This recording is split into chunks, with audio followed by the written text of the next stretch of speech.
Guys, welcome back to another video.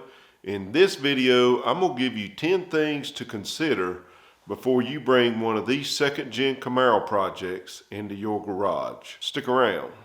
So guys, you've been watching some videos, you've gotten inspired, and you've set out to buy your own second-gen Camaro project. Well, the first thing that I want you to consider when making this purchase is I want you to decide what kind of car you want to build. For example, maybe you're just wanting a nice driver.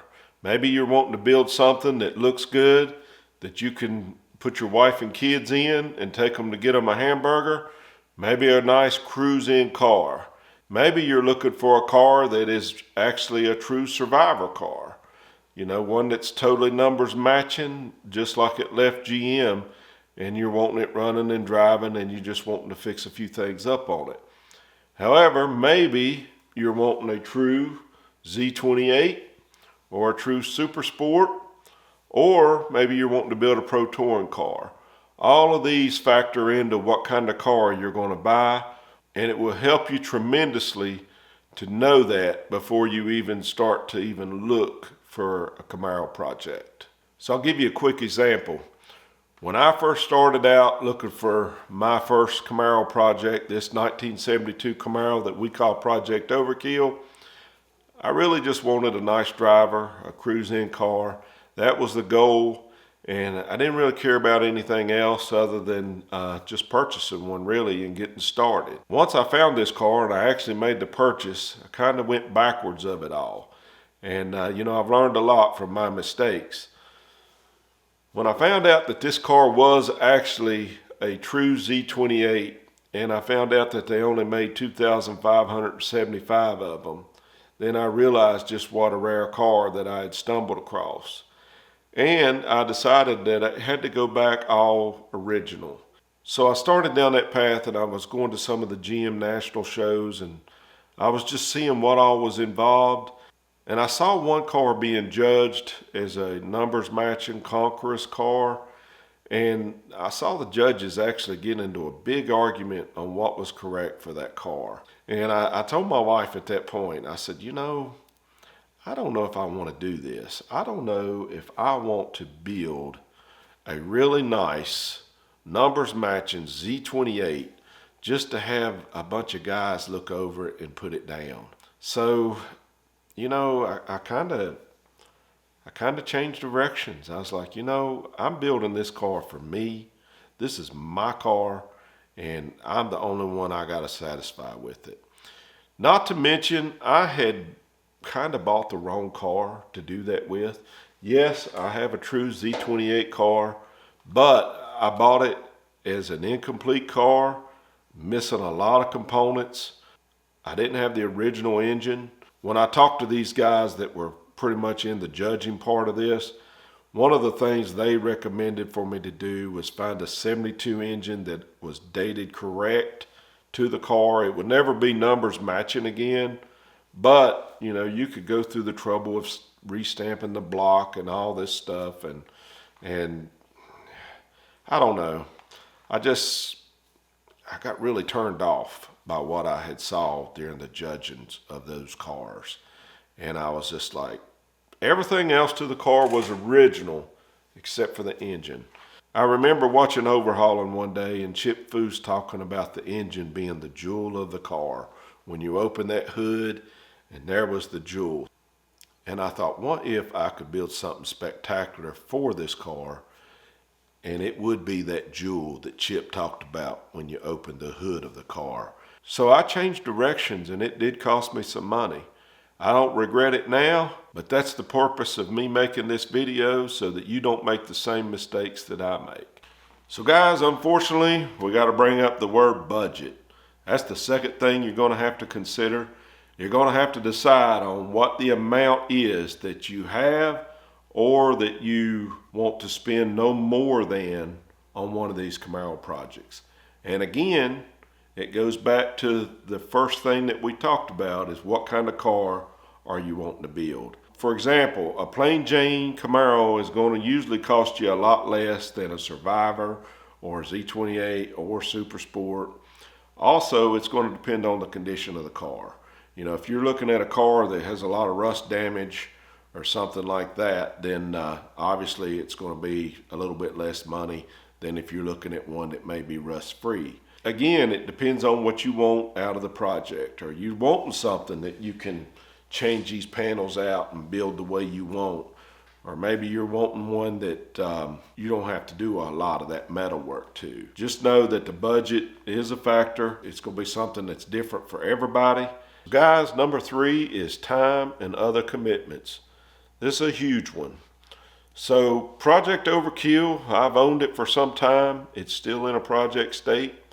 And this one is probably the reason why. You're going to have to be honest with yourself on how much time that you actually have to dedicate to your project each week. For me, I'm a husband, I'm a father, I'm a son, I'm an employee, I've got obligations to my church. That's 5 things and we ain't even touched the car yet. And there's been years that went by and I didn't touch this car. So when I got the car, Dad was kind of upset. And he told me he had seen guys spend basically their whole paycheck on these cars, and kids didn't even have shoes to wear to school. And I made a promise to him that I would put my family first, and the car would be just the hobby.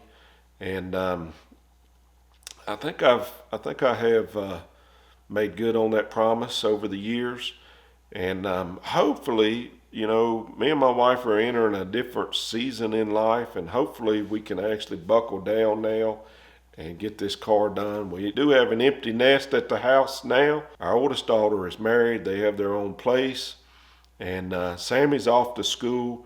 She still lives at home, but she lives on campus mainly, and we get to see her during school breaks and everything.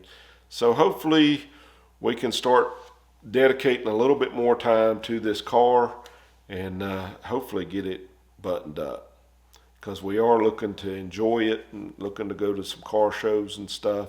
So that's our hope. Life does get in the way of these projects, and you know, you just have to know that sometimes these projects are long term depending on these other commitments, and it's something you have to be honest with yourself, and it's something that you just can't get frustrated about.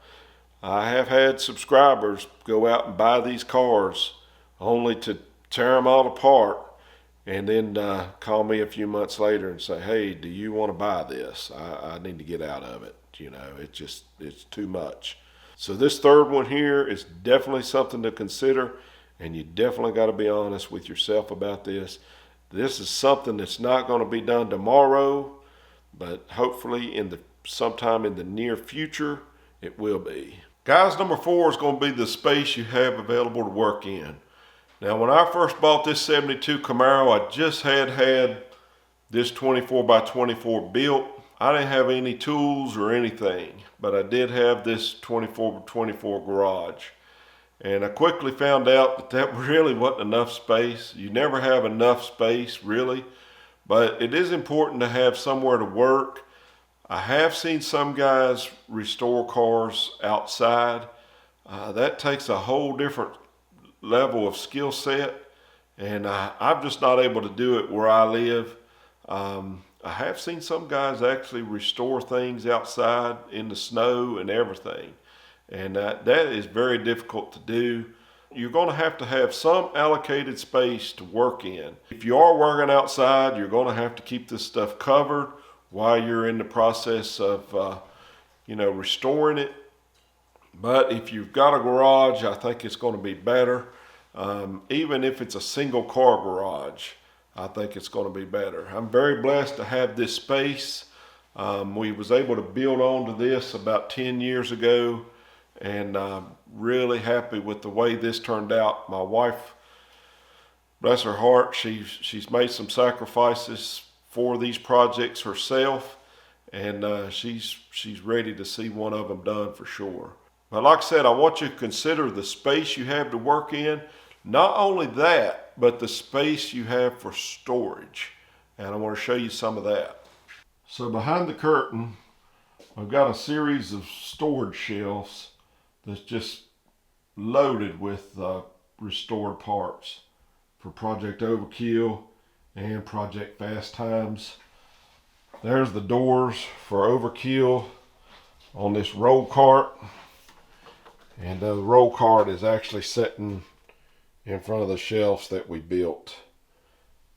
Like I said, these things fill up quickly. But some of you may remember this little building that I had installed.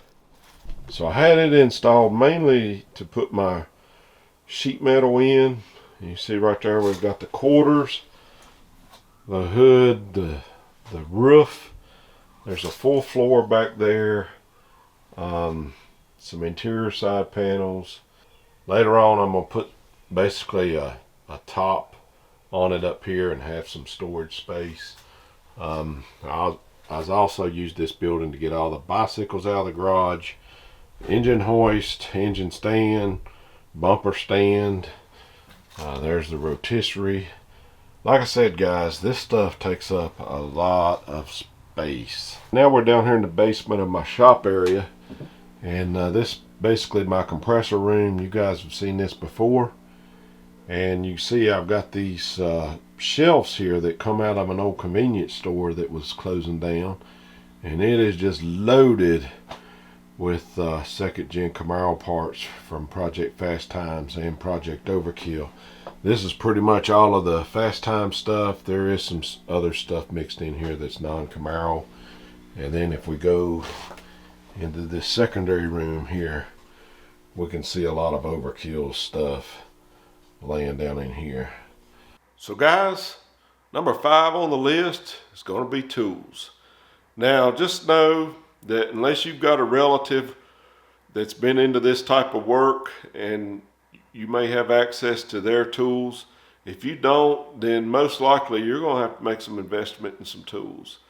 And you know, when I first bought Project Overkill, I think I had my electrical tools that I had been buying since I was about 16 years old, and I think I had a Craftsman socket set, and basically just kind of grew from there. I've got a whole video coming out on top 10 tools needed to restore a second gen Camaro, so you want to stay tuned for that. There's a lot we could say about tools, but just let me say this: if you ever watched that movie Gran Torino, when the young boy walks into Clint's garage and he's just like amazed, he's like, wow, you know, and Clint says to him, you do realize that this has been acquired over a lifetime. And you know, that's true. That's about all I can say about tools. If you're like me, you're probably starting off with nothing, but just know as you make money and you're able to invest, you know, you kind of grow your tool collection. And it is an investment. There's things that I've bought for Project Overkill that's come in really handy on Project Sally. So, you know, you're investing in yourself and you're investing in your future. All right, guys, number 6 on my list, skill set. So maybe you've been watching these videos and you're kind of nervous about whether or not you can actually perform some of these tasks. Let me tell you, we're living in a glorious time of technology. Just like you're watching this video right here on YouTube, there's videos that can teach you how to weld. There's videos that can teach you how to paint. I mean, they can teach you the electrical wiring aspect of it. Just about anything you want to learn, you can learn on video. Now, don't get me wrong, I'm not taking away anything from anybody's trade or anybody's experience. But when I was growing up, I grew up in a household that basically my dad was a master electrician. He was also a master HVAC mechanic. And you know, back in those days, you had to be with somebody like that to learn a trade. But today, with the advances of technology and everything, you can learn this stuff on your own by just getting out here and practicing. It's going to take you a little bit. You're going to make some mistakes. If I can do it, you can do it. The first 6 items had to deal with you as a person buying your first project car. Basically, the last 4 items, 7 through 10, are going to deal with the car that you're getting ready to purchase. So number 7 on the list, paperwork, and identification. So it's been my experience, do not ever buy a car without a title. It's just so much of a headache trying to get a title for a car that you may or may not be able to. So I'd always have a title that went with the car before I actually purchased it. I would also make sure that the VIN of that car matched the title that you were getting, just to make sure there's no confusion down the road. Also, any other paperwork that went with that car is going to make the car more valuable. It's going to help tell the car's story. Anything that can go back to the original owner or anything about the history of the car is going to be beneficial to you. Number 8 on the list is accident damage. That's probably one of the worst things to deal with when restoring a project car. Some of these cars have been around for over 50 years and they've got some battle wounds and scars to tell a story. But just know, if you buy a car with accident damage, somebody's already been there. They have fixed it. Whether or not it was fixed properly or not, you don't really know till you really get into it, until you start lining things up. It's a lot harder to restore a car that's been in an accident versus one that is not. I'm not saying that it can't be done. I'm just saying, just know the risk of going into it beforehand. Now, Project OverKill here, at some point in time, it's been an accident. I don't really know the story on it, but this car's either been in a ditch. I was told it spent a lot of time on the drag strip, so maybe it had an accident on the drag strip. I don't know. I want to bring you in and show you a closer look at what I'm talking about, and you know, it's not too bad. One thing about it, the gaps here seem to line up really good. The door gaps, that's some things you can look at when you go to look at these cars. That's going to tell you a lot about the structure of the car itself. A lot of the measurements I've measured and compared them with some other second gens, and they're in the ballpark. So just know that it's something you're going to have to consider. I'm going to show you some accident damage on Project OverKill just to let you see it.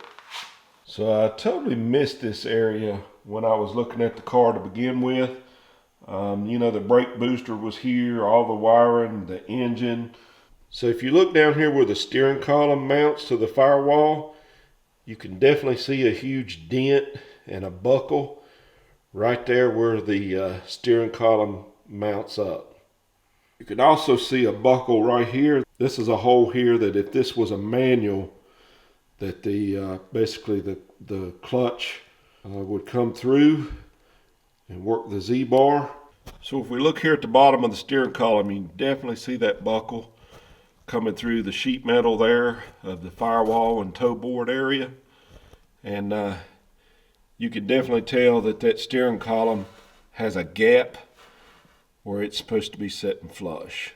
However, the beauty of these cars is that they remake a lot of these panels now. And this is a reproduction firewall. And as you see,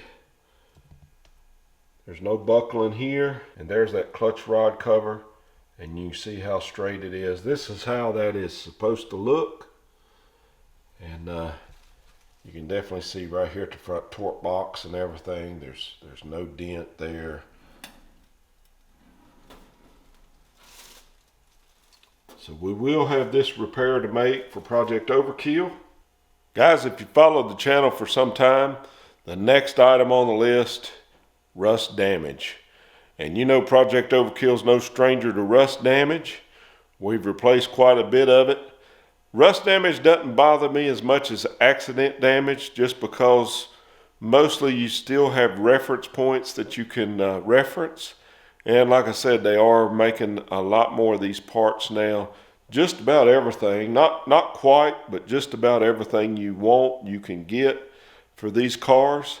Let me show you some of the areas where we have replaced rust. So we have put a new trunk pan in this car, along with a new cross rail. Right here, this deck filler had a lot of rust, a lot of pitting. This has all been repaired. We've cut part of the old quarter out just to get to some of the inner structure that was rusted. Right there's the rust we come in after. Also, a lot of this area right in here on the package tray extension was rotted out. We've done a lot of work in there as well. So guys, Project OverKill looked to be really rust free when I bought it. And then upon further inspection, we did find that the car had some previous repairs done in the 80s. Basically, they just cut the rust out in some places. In some places, they just added new metal over top and then they brazed it in. And this was the way they did it back in the 80s. It was perfectly acceptable to do this in the 80s, and that's just the way they repaired them. Definitely not acceptable by today's standards, but yeah, back in those days, that's what you got. And this would actually pass the magnet test because this is actually metal here. Where I got into suspecting there was something going on, this was sitting in the garage, and I actually started having some bubbling come up right in this area. So I started doing some investigating, and as you can see, I had some rust coming through. And that was the rust that was behind the new metal. And so we will be putting a set of quarters on this car, and most likely wheel houses and definitely drop-offs. Like I said, there's no reason to get discouraged over that. You know, when we got into Project Sally, we had some surprises on it. And one thing that Sam, my daughter, said that makes a lot of sense when you're into this stuff, she said, well, we kind of signed up for this. And just know there's going to be some surprises and that you have signed up for this. And, you know, once you take this thing apart, it's up to you to put it back together. It's not going to put itself back together. Number 10 is to buy a complete car. There's nothing worse than buying a project car that you're missing parts for. Number 1, you got to buy those parts. Number 2, you got to most of the time restore those parts only to put them back on the car. So you're just going to be further ahead if you buy a complete car. Now, it's not uncommon to have to replace parts on these projects, but at least you've got the original to go by. Guys, if you enjoyed this video, I got a complete playlist of Project OverKill being built right here on YouTube. We'll see you next time.